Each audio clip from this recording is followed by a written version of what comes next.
Seorang bayi berumur 2 bulan dari keluarga Katolik di daratan Afrika yang menolak dibaptis.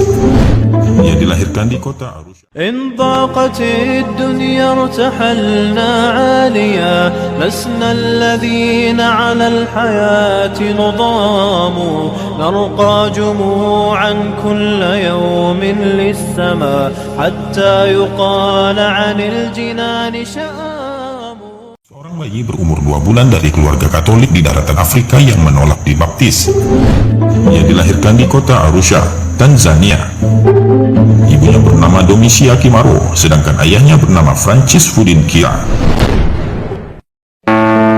Suatu hari di bulan Desember 1993, tangis bayi membahagiakan keluarga itu. Sadar bahwa bayinya laki-laki, mereka lebih bergembira lagi. Bagaimana pemeluk agama Katolik lainnya? Domisia dan Francis juga menyambut bayinya dengan ritual-ritual Nasrani. Mereka pun berkeinginan membawa bayi manis itu ke gereja untuk dibaptis secepatnya. Tidak ada yang aneh saat mereka melangkah ke gereja. Namun ketika mereka hampir memasuki altar gereja, mereka dikejutkan dengan suara yang aneh. Ternyata suara itu adalah suara bayi mereka. Mama, asini baptis. Nani kau Allah, wa jumbe wakil Muhammad. Ibu, tolong jangan baptis saya. Saya adalah orang yang beriman kepada Allah dan Rasulnya Muhammad. Mendengar itu, Domisia dan Francis gemetar. Keringat dingin bercucuran. Setelah beradu pandang dan sedikit berbincang, mereka memutuskan untuk membawa kembali bayinya pulang. Tidak jadi untuk membaptisnya. Ayah dan ibunya, Domisia dan Francis, bingung. Kemudian didatangkan seorang pendeta untuk berbicara kepada bayinya itu. Sang pendeta bertanya, "Are you Yesus? Apakah kamu Yesus?" "Tidak, aku bukan Yesus. Aku diciptakan oleh Tuhan, Tuhan yang sama dengan yang menciptakan Yesus." Awal Maret 1994, ketika usianya melewati 2 bulan, bayi itu selalu menangis ketika hendak disusui ibunya. Domisia merasa bingung dan khawatir bayinya kurang gizi jika tidak mau minum ASI, tetapi diagnosa dokter menyatakan ia sehat. Usianya yang baru 4 bulan memulai mengeluarkan lafal-lafal aneh. Beberapa tetangga serta keluarga Domisia dan Francis terheran-heran melihat bayi itu berbicara. Orang-orang yang takjub menimbulkan kegaduhan sementara, namun kemudian mereka diam dalam perheningan. Sayangnya waktu itu mereka tidak mengetahui bahwa yang dibaca Quran surah Al-Baqarah ayat 54. Domisia khawatir anaknya kerasukan setan. Ia pun membawa bayi itu ke pastur, namun tetap saja Syarifuddin Khalifah mengulang-ulang ayat itu hingga kemudian cerita bayi kerasukan setan itu terdengar oleh Abu Ayyub, salah seorang muslim yang tinggal di daerah itu. Ketika Abu Ayyub datang, Syarifuddin Khalifah juga membaca ayat itu. Tak kuasa melihat tanda kebesaran Allah, Abu Ayyub sujud syukur di dekat bayi itu. Francis dan Domisia, sesungguhnya anak kalian tidak kerasukan setan. Apa yang dibacanya adalah ayat-ayat Al-Quran. Intinya ia mengajak kalian bertaubat kepada Allah, kata Abu Ayyub. Beberapa waktu setelah itu, Abu Ayyub datang lagi dengan membawa mushaf. Ia memperlihatkan kepada Francis dan Domisia ayat-ayat yang dibaca oleh dirinya. Mereka berdua butuh waktu dalam pergulatan batin untuk beriman. Keduanya pun akhirnya mendapatkan hidayah Allah Subhanahu wa Ta'ala. Mereka masuk Islam. Sesudah masuk Islam itulah mereka memberi nama untuk anaknya sebagai Syarifuddin Khalifah. Keajaiban berikutnya muncul pada usia 1,5 tahun. Ketika itu Syarifuddin Khalifah mampu melakukan sholat serta menghafal Al-Quran dan Bible. Lalu pada usia 4-5 tahun ia menguasai 5 bahasa. آتنا في دنيا حسنة وفي الآخرة حسنة وقنا عذاب النار وعذاب الدين وعذاب القبر وعذاب الدنيا. Usia itu Syarifuddin Khalifah mulai melakukan syafari dakwah ke berbagai penjuru Tanzania hingga ke luar negeri. Hasilnya lebih dari 1.000 orang masuk Islam. Kisah nyata Syarifuddin mengislamkan ribuan orang ini terjadi di distrik Pumwani, Kenya, tahun 1998.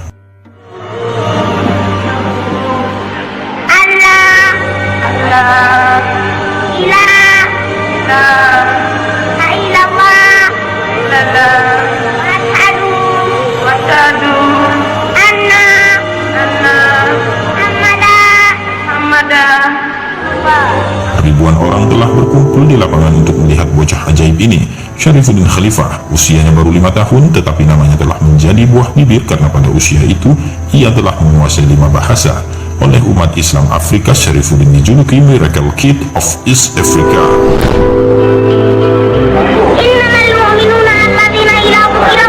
Perjalanannya ke Kenya Saat itu merupakan bagian dari rangkaian safari dakwah ke luar negeri. Sebelum itu, ia telah berdakwah hampir di seluruh kota di negaranya Tanzania. Masyarakat Kenya mengetahui keajaiban Syarifuddin dari mulut ke mulut. Beberapa waktu kemudian, Syekh kecil yang mereka nantikan akhirnya tiba. Ia datang dengan pengawalan ketat layaknya seorang presiden. Ribuan orang yang menanti Syarifuddin Khalifah rupanya bukan hanya orang Muslim. Tak sedikit orang-orang Kristen yang ikut hadir karena rasa penasaran mereka. Mungkin juga karena mereka mendengar bahwa bocah ajaib itu dilahirkan dari keluarga Katolik, tetapi hafal Al-Quran pada usia 1,5 tahun. Mereka ingin melihat Syarifuddin Khalifah secara langsung. Wajar jika anak kecil itu memiliki wajah yang manis, tetapi bukan hanya manis. Ada kewibawaan dan ketenangan yang membuat orang-orang Kenya takjub dengannya, mengalahkan kedewasaan orang-orang dewasa. Bahasa Arabnya yang sangat fasih diakui oleh para ulama yang hadir pada kesempatan itu. Hadirin benar-benar takjub, bukan hanya kagum dengan kemampuan berceramah, tetapi juga dengan isi ceramahnya yang membuka mata hati orang-orang Kristen yang hadir pada saat itu.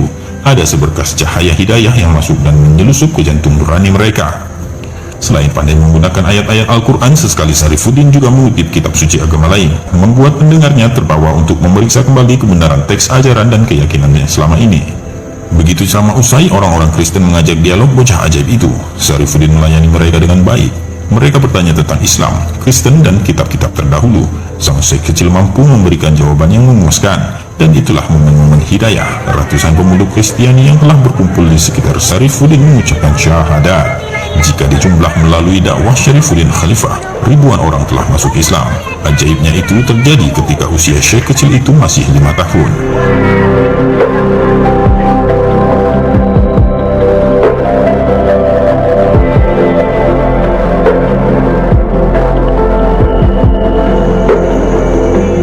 Mungkin Anda akan terheran-heran, bahkan tidak percaya, jika ada orang yang bilang bahwa di zaman modern ini ada seorang anak dari keluarga non-muslim yang hafal Al-Quran dan bisa sholat pada umur 1,5 tahun, menguasai 5 bahasa asing pada usia 5 tahun, dan telah mengislamkan lebih dari 1.000 orang pada usia yang sama. Tapi begitulah kenyataannya, dan karena ia disebut sebagai bocah ajaib, sebuah tanda kebesaran Allah Subhanahu wa Ta'ala. Sekarang bayi itu sudah remaja. Para ulama dan habaib sangat mendukung dakwah Syekh Syarifuddin Khalifah. Bahkan ulama besar seperti Al-Habib Ali Al-Jufri pun rela meluangkan waktunya untuk bertemu anak ajaib yang kini telah remaja dan berjuang dalam Islam. Allahu Akbar.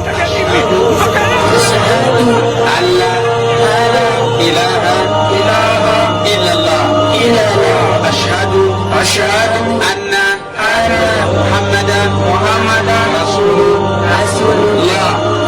Natamka kwa ulimi na tunakubali kwa roho yetu hakuna mola apasaye kuabudiwa kwa haki ila Mungu ni mmoja tu, na Mtume Muhammad ni mtume wa Mungu, na Yesu si Mungu wala si mwana wa